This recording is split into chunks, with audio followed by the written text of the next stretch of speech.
এক মুস্তাফিজকে বাদ দিতে গিয়ে এবার বন্ধ হয়ে যেতে পারে পুরো আইপিএল। মুস্তাফিজুর রহমানের সাথে যে অবিচার করেছে বিসিসিআই তার ফল পেতে যাচ্ছে হাতে নাতে। 2026 ইন্ডিয়ান প্রিমিয়ার লিগ নিয়ে কঠিন বিপাকে পড়েছে সংশ্লিষ্টরা। টুর্নামেন্টের সূচি প্রকাশ নিয়েও পড়েছে দোটানার মাঝে, যা নিয়ে চিন্তায় আছে রোহিত শর্মা, বিরাট কোহলিরা।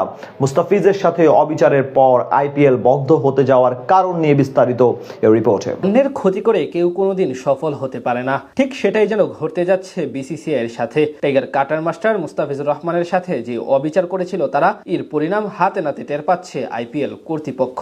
এক মুস্তাফিজকে বাদ দিয়ে নিজেদের বড় ভাবলেও এবার পুরো টুর্নামেন্ট নিয়ে পড়েছে চরম অনিশ্চয়তার মাঝে।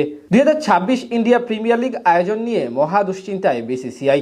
এখন অব্দি পূর্ণ সূচি প্রকাশ তো দূরে থাক, কোনো কিছুই ঠিকঠাক মতো সম্পন্ন করতে পারেনি তারা।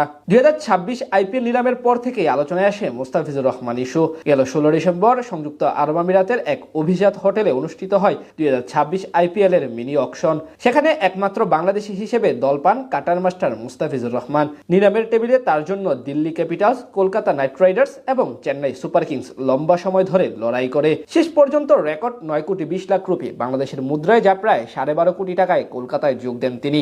টুর্নামেন্টের ইতিহাসে কোনো টাইগার ক্রিকেটারের এটাই সর্বোচ্চ দামে বিক্রি হওয়ার রেকর্ড। তবে এর কিছুদিন পর বিসিসিআইয়ের হস্তক্ষেপে এবং টুর্নামেন্টের কর্তৃপক্ষের অপেশাদার সিদ্ধান্তে নাম কাটা যায় টাইগার পেসারের, জানিয়ে গোটা ক্রিকেট বিশ্বে চলে তুমুল আলোচনা এবং সমালোচনা। এভাবে নিজেদের অপেশাদার প্রমাণ দিয়ে বিসিসিআই নেওয়া সিদ্ধান্ত মেনে নিতে পারেনি অনেকে। তবে এবার কঠিন বিপাকে পড়েছে আইপিএল কর্তৃপক্ষ। আন্তর্জাতিক পরিবেশের কারণে বর্তমানে বিভিন্ন দেশ থেকে বিমান চলাচল শিথিলতা রয়েছে। এমনকি বিশ্বকাপ খেলতে এসে আটকা পড়ে আছে ওয়েস্ট ইন্ডিজ, জিম্বাবুয়ের মতো দেশগুলো। একই অবস্থা হয়েছিল ইংল্যান্ড ক্রিকেট দলের সাথে। বিশেষ করে গুরুত্বপূর্ণ ট্রানজিট কেন্দ্র দুবাই ও দোহার আকাশপথ বন্ধ হয়ে যাওয়ায় টি-20 বিশ্বকাপে অংশ নেওয়া ইংল্যান্ড, ওয়েস্ট ইন্ডিজ ও দক্ষিণ আফ্রিকার মতো দলগুলোর ভ্রমণ পরিকল্পনা ভেস্তে যায়। এ নিয়ে দলগুলোর মধ্যে অসন্তোষ বাড়তে থাকলে আন্তর্জাতিক ক্রিকেট সংস্থাকে ব্যাখ্যা দিতে হয়। ফলে ওই দেশগুলোর সেই সব খেলোয়াড়রা কিছুদিন পর আবার আইপিএল খেলতে আসবেন এবং সময় মতো দলের সঙ্গে যোগ দিতে পারবেন কিনা তা নিয়ে তৈরি হয়েছে অনিশ্চয়তা। একজন দলীয় কর্মকর্তা পিটিআইকে বলেন, ওয়েস্ট ইন্ডিজ ও দক্ষিণ আফ্রিকার খেলোয়াড়দের দেশে ফেরার ক্ষেত্রেই বড় বিলম্ব হয়েছে। তাদের সময় মতো আবার আইপিএল এর জন্য ফিরিয়ে আনা বেশ কঠিন কাজ হবে।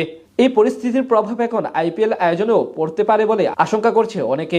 ভারতীয় ক্রিকেট বোর্ড বুধবার আইপিএল এর প্রথম 20টি ম্যাচের সূচি ঘোষণা করেছে। পুরো সূচি প্রকাশ করা হবে তামিলনাড়ু, আসাম ও পশ্চিমবঙ্গ এই 3 রাজ্যের সার্বিক বিষয় তত্ত্বাবধানের পর। চেন্নাই সুপার কিংসের প্রধান নির্বাহী কাশী বিশ্বনাথন অবশ্য আশা প্রকাশ করেছেন যে তার দলের ওয়েস্ট ইন্ডিজের আকিল হোসেন এবং দক্ষিণ আফ্রিকার ডিওয়াল্ট ব্রেভিস আইপিএল এর প্রথম ম্যাচের আগেই দলের সঙ্গে যোগ দেবেন।